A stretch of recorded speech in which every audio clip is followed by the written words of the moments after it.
ప్రభుత్వంపైన కిషన్ రెడ్డి తీవ్ర వ్యాఖ్యలు చేశారు. కాంగ్రెస్ గెలవలేదు, బీఆర్ఎస్ పార్టీనే ఓడిపోయిందని కిషన్ రెడ్డి తెలిపారు. కాంగ్రెస్ పార్టీని ప్రజలు నమ్మే పరిస్థితి కూడా కనబడడం లేదని కిషన్ రెడ్డి వెల్లడించారు. యువతను కాంగ్రెస్ మోసం చేసిందని, హామీలను వ్యూహాత్మకంగా దాటవేసే ప్రయత్నం చేస్తుందని కిషన్ రెడ్డి తెలిపారు.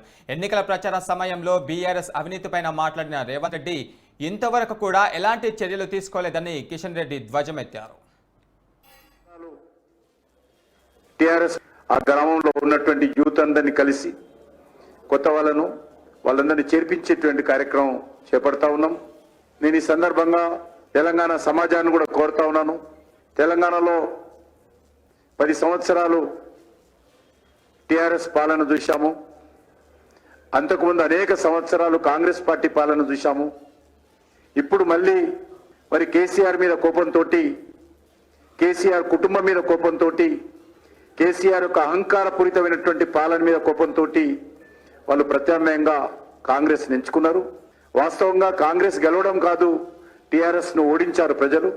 అయితే ఈ రాష్ట్రంలో టిఆర్ఎస్ పై కాంగ్రెస్ వచ్చినా పెద్దగా పాలనలో మార్పు వస్తుందని మేము అనుకోవడం లేదు. సమస్యలు ఏవో పరిష్కారం అవుతాయని మేము అనుకోవడం లేదు. ఎందుకంటే కాంగ్రెస్ చరిత్ర మనకు తెలుసు. మరి ఈరోజు అధికారంలో రాకముందు కేసీఆర్ కుటుంబం యొక్క అవినీతి,